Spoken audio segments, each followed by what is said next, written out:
রমজান মাসে 5 ধরনের ব্যক্তি আছে এমন যারা রোজা রাখবে ঠিকই, তবে তাদের রোজার কোনো দাম থাকবে না, মূল্য থাকবে না। এই কোয়ালিটির লোক যারা আছে তাদেরকে সাবধান হওয়ার দরকারটা আছে না নাই? 1 নাম্বার, ওই ব্যক্তির রোজার দাম আল্লাহর কাছে 2 পয়সাও নাই যে ব্যক্তি রোজা রাখে জবানের হেফাজত করে না। অনেক লোক দেখবেন রোজা রেখে চায়ের দোকানে বসে বসে বদনাম করে,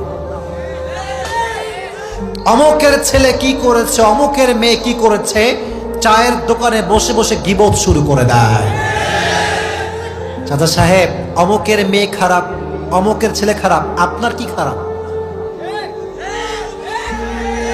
কথা বলেন যুবক ভাইয়েরা। নিজেকে দেখেন, নিজে ভালো তো দেশ ভালো, নিজে ভালো তো গোটা বাংলাদেশ ভালো হয়ে যাবে, ঠিক না বলেন? জবানের হেফাজত করতে হবে, এটা বড় দামি একটা জিনিস। মনে রাখবেন যুবক ভাইয়েরা, জবানের ছোট্ট একটা কথার দ্বারা পুরো সমাজটা ভেঙে চুরে চূর্ণ বিচূর্ণ হয়ে যায়, আর জবানের ছোট্ট একটা কথার দ্বারা পুরো সমাজটা আবার জোড়া লেগে যায়। এটা হচ্ছে মুখের খেলা। মুখের কথা সবচাইতে বড় দামি কথা, আর যার মুখের কথা মিষ্টি সবাই তাকে কলিজার ভেতর থেকেই ভালোবাসতে শুরু করে দেয়, ঠিক না প্রিয় ভাইয়েরা? এজন্য 1 নাম্বার, জবানের হেফাজত করতে হবে। 2 নাম্বার, যদি আপনারা সবাই রমজান মাসে আল্লাহ তাআলার কাছে রোজাকে কবুল করাতে চান, কানকে হেফাজত করতে হবে।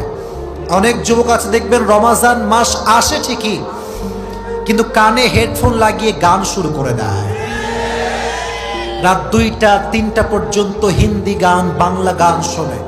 তুমি যেই গান দিয়ে হারাম কাজ করছো, যে কান দিয়ে হারাম গান শুনছো, মাথায় রেখো রোজা রেখে যে ব্যক্তি হারাম গান শোনে তার রোজার কোনো মূল্য আল্লাহর কাছে নয়।